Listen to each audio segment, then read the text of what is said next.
하나님 말씀 이사야 28장 11절에서 13절 말씀을 보겠습니다. 구약 성경 996쪽입니다. 그러므로 생소한 입술과 다른 방언으로 이 백성에게 말씀하시리라. 전에 그들에게 이르시기를 이것이 너의 안식이요 이것이 너의 상쾌함이니 너희는 곤비한 자에게 안식을 주라 하셨으나 그들이 듣지 아니하였으므로 여호와께서 그들에게 말씀하시되 경계에 경계를 더하며 경계에 경계를 더하며 교훈에 교훈을 더하며 교훈에 교훈을 더하고 여기서도 조금 저기서도 조금 하사 그들로 가다가 뒤로 넘어져 부러지며 걸리며 잡히게 하시리라. 아멘.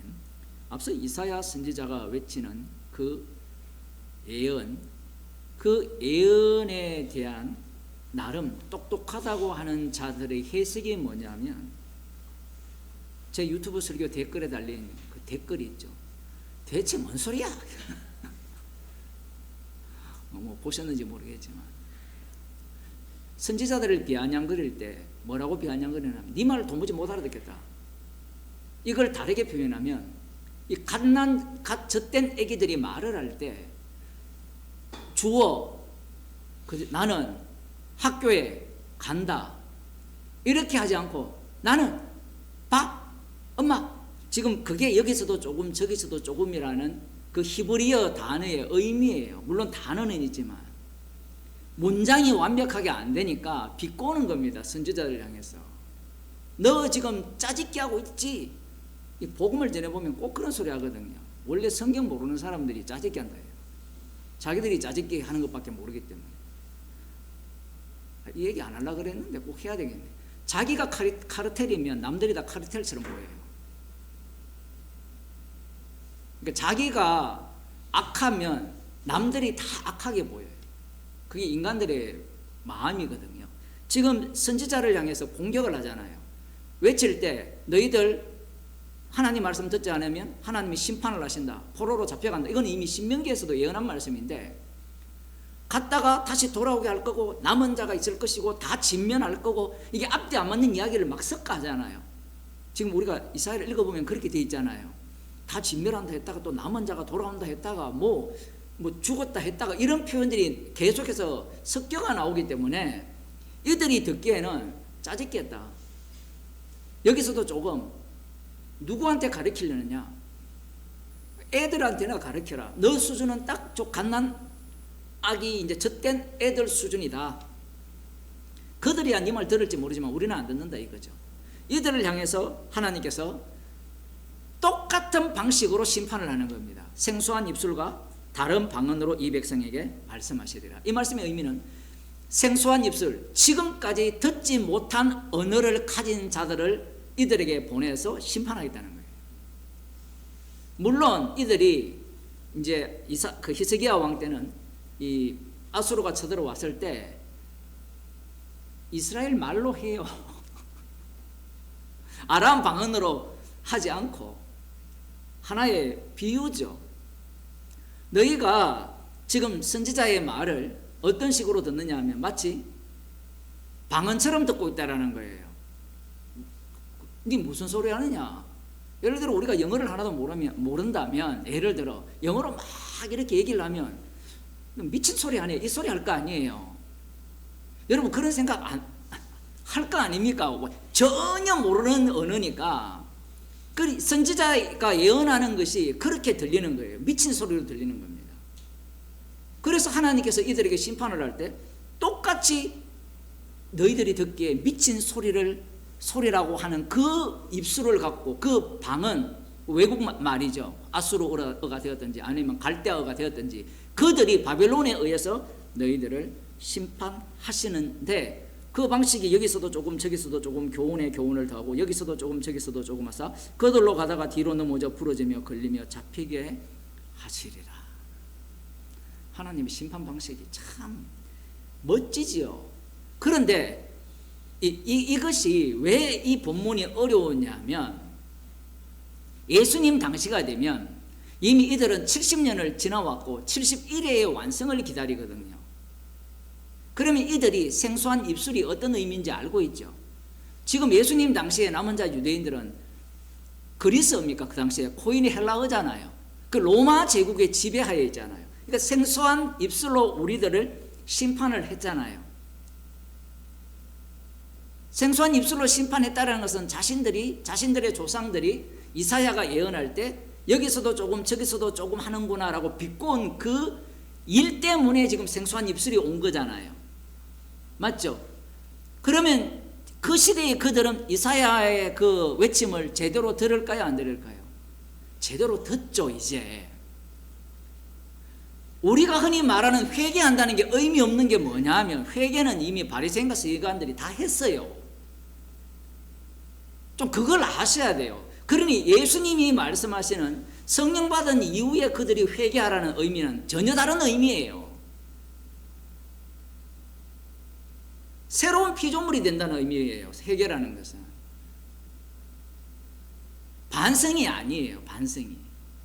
그러니 예수님 당시 이들은 이 내용막을 다 알고 있기 때문에 자신들은 이사야 선지자를 여기서도 조금 저기서도 조금 하는구나라고 비꼬지 않고 하나님의 뜻을 제대로 외쳤구나. 그러면 우리가 어떻게 해야 되는가? 지금 우리가 생소한 입술과 생소한 방언으로 말을 듣고 지배를 받고 있는 상황에서는 율법대로 살아야 되죠. 그게 바로 예수님을 살해한 당시의 유대인들입니다. 그러니 구약을 해석을 할 때 말씀대로 해석하자는 자체가 얼마나 악마적인가를 알아야 돼요. 그런데 여기에서 이 말씀이 끝나는 게 아니에요. 고린도전서 14장을 봅시다.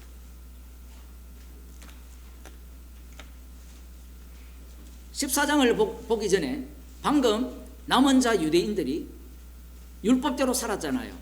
그런데 예수님의 말씀을 이들이 알아들었습니까? 못 알아들었습니까? 못 알아듣죠. 만일에 이들에게 이사야 같은 선지자가 와서 외쳤다면 알아들을까요? 못 알아들을까요? 못 알아듣죠. 왜냐하면 그 당시에 세례요한이 있었잖아요. 문제가 뭐냐면 이사야와 같은 선지자가 오면 알아듣겠다라는 이 사고방식 자체가 뭐냐면 이사야가 예언한 걸 하나도 못 알아듣는 거예요. 그게 그 대표자가 누군가 하면 세례요한입니다. 세례요한 또 아버지께서 하나님께서 보내신 선지자로서 외치는데 자기가 외친 것의 의미를 몰라요. 왜냐하면 선지자이기 때문에. 희한하죠. 자기가 외친 것을 몰라가지고 예수님께 질문을 하는 겁니다. 이 바리새인과 서기관들의 문제가 뭐냐면 이사야가 오면 듣겠다라는데 모세가 오면 듣겠다라는데 모세도 예수님에 대해서 증거하고 선지자도 예수님에 대해서 증거해요. 어떤 예수님? 예수님의 죽으심에 대해서 증거했거든요. 못 알아들어요. 그러면 예수님의 말씀이 코인의 헬라어가 되었던, 그러니까 보통 헬라어라고 이야기합니다. 보통 헬라어. 그 헬라어가 되었던 아니면 아람어가 되었던 그들은 일반적인 대화로는 다 알아듣죠. 그런데 예수님이 무슨 말씀하시는지 하나도 못 알아들어요. 그래서 예수님의 말씀이 방언이 돼요. 왜? 예수님은 어디에서 왔습니까? 아버지께로부터 왔어요. 인간들의 착각이 뭐냐면 방언이라는 것이 같은 언어를 쓰면 방언이 아니라고 생각하는데 예수님께서 이 구약의 예언의 성취를 본인이 이루어버립니다. 예수님이 직접 오셔서 심판주로 오셨잖아요. 회개하지 않으면 도끼로 찍어서 다 불에 태운다. 이거는 세례요한의 외침이지만 예수님이 하실 일을 지금 소개하고 있잖아요. 그런데 예수님이 아무리 외쳐도 그게 지금 불심판하는 도끼로 찍는 말씀이라고는 아무도 생각하지 못하죠. 그들이 생각하는 도끼로 찍는다는 것은 실질적으로 눈으로 군사들이 국회를 들어가서 총을 갈겨버리든지 그런 식으로 하는 심판의 개념을 생각을 한 거예요. 그 다음 이제 이 성령을 받게 된 자들이 복음을 전하잖아요. 그러면 복음이라는 것이 똑같은 언어잖아요. 코인 헬라어를 쓰든 지역 말을 쓰든 똑같이 복음을 전할 때 그들이 알아듣습니까? 못 알아듣습니까? 못 알아듣죠. 그런데 누구만 알아듣습니까? 영생육식으로 작정된 자만 믿게 돼요. 그래서 방언은 영원한 방언이에요. 복음이 방언이기 때문에. 주님께서 친히 믿게 해주는 자만 믿게 돼 있어요. 우리는 말씀을 잘 풀면, 잘 이렇게 설명하면 사람들이 믿을 것 같죠. 그거는 지식놀이라고 합니다. 성경을 하나하나 알아가는 놀이. 그건 놀이예요, 놀이. 성경 본문의 의미는 이렇고 저렇고 이렇고, 이건 놀이예요, 놀이. 사람이 뭔가를 새롭게 알아가는 게 얼마나 즐거워요. 그러나 복음은 전혀 다릅니다. 고린도전서 14장에 보면 이 은사가 나오는데, 방언의 은사가 나오죠. 14장 20절에 보면, 형제들아 지혜에는 아이가 되지 말고 악에는 어린아이가 되라. 지혜에 장성한 사람이 되라. 율법에 기록된 바 지혜에 장성한 자라 되라는 거예요. 그래, 희한한 게 뭐냐면, 방언의 은사를 주셨고 예언의 은사를 주셨다면 그 취지를 다 알려주면 되잖아요. 여러분 맞죠? 지금 졸립니까? 다시 질문할게요. 방언의 은사를 주고 예언의 은사를 주셨다면 성령께서 그 취지를 다 알려주시면 되잖아요. 그런데 안 알려준다는 거예요. 왜? 아까 로마서 14장을 봤잖아요. 방언하는 자는 방언하는 것으로 끝내라고 하는 거예요. 예언하는 자는 예언하는 것으로 끝내야 되는데, 예언하는 자가 예언을 넘어버리면, 믿음의 분량을 넘어버리면 어떤 사태가 벌어진다 했어요? 지가 주님 행사하는 거예요. 방언하는 자가 방언의 은사를 뛰어넘어버리면 지가 뭐하죠? 심판 추가되죠. 순복음은 그렇잖아요. 방언하는 게 성령 받았고, 방언의 고수가 또 누구냐? 이 천사의 말을 하는 사람이 도고수다. 지 맘대로 막 이런 말 안 쓸래요. 말을 해놓고 이것은 천사의 말이다. 그러면서 지 맘대로 또 성경 구절을 여기저기 끌어내가지고 섞어가지고 말하잖아요. 자, 들어보셨죠? 그런 거. 이 사기꾼들이잖아요. 제가 그런 사람 딱 만나면 이렇게 하겠어요. 주님이 나에게 말씀하셨는데 네가 마귀의 말을 하는구나. 맞잖아요. 자기가 나한테 뭘 쓴 증거를 갖고 이야기할 거예요. 그러면 자기는 나는 참 증거다. 그래, 나도 참 증거다. 그러면 간땡이가 부은 인간이 이겨요. 목사들이 그걸 다 알아요. 왜냐하면 그들은 이 사기꾼들이기 때문에 그래요. 여러분들은 어리숙해서, 성도들은, 여러분은 그렇지 않겠지만 교인들은 어리숙하기 때문에 거기에 속아 넘어가잖아요. 책을 조금만 보세요. 공부를 조금만 해도 그런 건 이미 다 나와 있습니다. 지금 하나님께서 왜 방언하는 사람에게 예언의 은사를 준 그들에게 왜 그 취지에 대해서 명확하게 알려줬으면 여기 이런 시비가 안 붙을 거 아니에요, 고린도 교회에. 그런데 그 질문 자체가 성립이 안 된다고 했죠. 왜 그렇습니까? 예언을 해가지고 방언을 해가지고 완벽한 교회를 만들기 위한 주님의 은사가 아니기 때문에, 십자가의 피를 증거하기 위한 은사이기 때문에 주님께서는 거기까지만 주셨어요. 거기까지만 딱 주고 나면 그 다음 어떤 사태가 벌어지는가 하면, 이 가르쳐도 안 돼요. 가르쳐도 나는 예언을 하고 방언을 하기 때문에 지 잘났다고 한다니까요. 여기에 사도 바울이 책망을 하죠. 뭘로 책망합니까? 방언으로 책망합니까? 아니면 방언 아닌 것으로 책망합니까? 야, 이거 어려운 질문인데.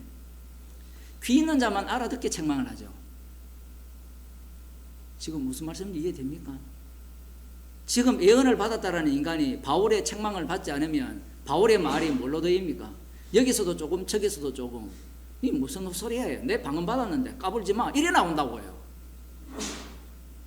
그들이 알아듣는 이 한글로 이야기해도 그것이 방언이 되어버려요. 지금 결론은 안 나와 있지만 그 결론에 대해서는 분명히 확 갈라지게 되어 있습니다. 물론 책망을 받게 되면 빛으로 나오는데, 봅시다. 여기에 내가 다른 방언하는 자와 다른 입술로 이 백성에게 말할지라도 저희가 오히려 듣지 아니하리라 하였으니, 구약에 이렇게 예언했고 안 들었어요. 실제로. 심지어 에레미야를 보게 되면 바벨론이 1차 침공해서 이미 왕을 사로잡아가고 하면 쑥대밭이 만들어도 안 들어요. 안 듣는데 언제 듣느냐 하면 바벨론 포로에서 돌아와서 400년 이상이 지나서 예수님 때 종말 때 이들이 귀를 닫고 듣는다는 거예요. 근데 그게 들은 겁니까? 안 들은 겁니까? 안 들은 거예요. 지금 예수님 말씀 안 들었잖아요. 듣지 아니하리라. 안 들어요. 누가? 이방인 믿지 않는 자들이에요. 지금 봅시다. 22절. 그러므로 방언은 믿는 자들을 위하지 않고 믿지 아니하는 자들을 위하는 표적이라고 하죠. 요걸 꼭 기억하세요. 방언은 믿지 않는 자들을 위한 표적이에요. 그러면 믿지 않는 자들이 방언을 보고 믿을까요? 안 믿을까요? 지금 앞에 나왔잖아요. 다른 말 방언하는 자와 다른 입술로 이 백성이 말할지라도 듣는다 안 듣는다? 안 듣는다라는 이야기예요. 방언이 표적이기 때문에 이방인들이 듣고 보고 믿는다? 이건 성립이 안 되는 이유가 예수님이 죽은 자를 살려도 안 믿었는데 방언 그거 한다고 믿겠어요? 말씀을 지금 똑바로 보시라는 거예요. 구약부터 시작해서 방언의 의미를. 방언을 하는 자들을 보내도 안 들었고 예수님을 보내도 안 들어요. 반성을 해도 안 들어요. 그게 방언의 기능입니다. 그래서 봅시다. 저희가 오히려 듣지 아니라 해서 그러므로 방언은 믿는 자들을 위하지 않고 믿지 아니하는 자들을 위하는 표적이나 예언은 믿지 아니하는 자들을 위하지 않고 믿는 자들을 위함이니 이렇게 나오죠. 예언은 믿는 자들을 위함이죠. 아까 우리 예언 살펴봤죠. 사도행전에 예언을 딱 던지니까 믿는 자들과 안 믿는 자들이 확 갈라지죠. 그 믿는 자들은 그 예언을 들음으로 말미암아 십자가 사건 속에 합류하는 모습이지만 여기 믿지 않는 자들은 어떻게 하겠어요? 꼼수를 써서 빠져나가려고 하죠. 예언은 믿는 자들을 위함이다. 그 다음 봅시다. 그러므로 온 교회가 함께 모여 다 방언으로 말하면 무식한 자들이나 믿지 아니하는 자들이 들어와서 너희를 미쳤다 하지 않겠느냐. 무식한 자들이나 믿지 않는 자들이 미쳤다 하죠. 왜? 방언을 못 알아들으니까. 방금 믿지 않는 자들이 표적이라 했으면 미쳤다 하지 말고 뭐라 해야 돼요? 믿어야 되잖아요. 성경에 한글 성경을 이렇게 읽어줘도 방언 주장하는 인간들은 이걸 안 읽어요. 희한하죠. 똑같이 읽는데 여러분 제가 지금 문자들 읽었잖아요. 미쳤다 한다니까요. 사도 바울이 방언을 내서 미쳤다는 소리를 들었어요. 복음을 전해서 미쳤다는 소리를 들었어요. 복음을 전해서 미쳤다는 소리를 들었죠. 그래서 방언을 할 때 이 믿지 않는 자들을 보면 미쳤다라고 하지 않느냐. 그래서 방언을 하려면 뭐라고 하랍니까? 뒤에 보면 모든 사람에게 판단을 받고 그 마음에 숨은 일이 드러나게 되므로 엎드려 하나님께 경배하며 하나님이 참으로 너희 가운데 계시다. 그 앞에 봅시다. 다시 방언으로 말하면 무식한 자들이나 믿지 않는 자들이 들어와서 너희를 미쳤다 하지 않겠느냐. 그러나 다 예언을 하면 믿지 않은 자들이나 무식한 자들이 들어와서 모든 사람에게 책망을 들으며 모든 사람에게 판단을 받고 이렇게 나오죠. 예언을 하면 예언의 내용이 뭐예요? 복음이죠. 십자가 복음입니다. 십자가 복음을 전하게 되면 그 복음에 의해서 책망을 받는다는 겁니다. 이것은 중립법이적이에요. 왜냐하면 예언을 알아듣는 말로 한다고 하더라도 그들이 책망을 안 받아요. 맞죠? 사도 바울이 복음을 전했는데 안 받았잖아요. 영생주식으로 작정된 자만 받잖아요. 지금 사도 바울이 이 예언을 통하여서 하고자 하는 이야기가 그거죠. 예언을 하게 되면 책망을 받기 때문에 그들이 돌아온다. 그리고 여기 보면 무식한 자들이 들어와서 모든 사람에게 책망을 들으며 모든 사람에게 판단을 받고 그 마음에 숨은 일이 드러나게 되므로 이렇게 나오죠. 이게 사도행전 2장에 나오잖아요. 오순절날 성령을 받았을 때 각 지역 방언으로 말할 때 비꼬는 자들도 있지만 우리가 어찌 알고 있잖아. 이 두 요소 중에 한 요소만 이야기를 하는 거예요. 물론 앞부분 두 요소도 이야기하지만 책망을 받으면 두 가지가 나오죠. 한쪽은 열받아서 돌을 들든지 다른 한쪽은 어찌 알고 하든지. 그게 예언입니다. 그래서 그 뒤에 보면 26절에 그런즉 형제들아 어찌할꼬 너희가 모일 때에 각각 찬송시도 있으며 가르치는 말씀도 있으며 계시도 있으며 방언도 있으며 통역함도 있으니 모든 것을 덕을 세우기 위하여 하라. 통역하죠. 통역에 대해서는 이미 사도행전 2장에서 다 언급했습니다. 하나님의 큰 일에 대한 통역이죠. 그렇게 되면 결국은 방언은 어디에 귀속이 됩니까? 예언에 귀속이 돼요. 말씀에 귀속이 되는 겁니다. 그러니 오늘 이사야 28장에 나오는 이 말씀대로 해석한다는 것이 가장 악마적이 돼요. 악마적이 되고 결국은 이제 우리는 방언하는 자들이에요. 복음의 증인들이에요. 그래서 복음을 전하게 되면 어떤 사태가 벌어지는가? 안 듣는 자는 안 듣고 귀 있는 자만 듣게 되는 그런 현장 속으로 들어가게 되는 겁니다. 기도하겠습니다. 하나님 아버지, 그림자를 통하여서 십자가 복음이 이 세상에 어떻게 들려지며 어떤 대우를 받게 되며 누가 복음을 듣고 듣지 않는 것인지를 말씀을 통하여 들려주심을 감사드립니다. 저희들에게 입을 열어서 복음을 담대히 전하는 자로 십자가만을 자랑하는 자로 살게 하여 주옵소서. 예수님 이름으로 기도드리옵나이다. 아멘. 하늘에 계신 우리 아버지여, 이름이 거룩히 여김을 받으시오며 나라의 임하시오며 뜻이 하늘에서 이루어진 것 같이 땅에서 이루어지며 오늘날 우리에게 일용할 양식을 주옵시오. 우리가 우리에게 죄인들을 사하여 준 것 같이 우리 죄를 사하여 주옵시오. 우리를 시험에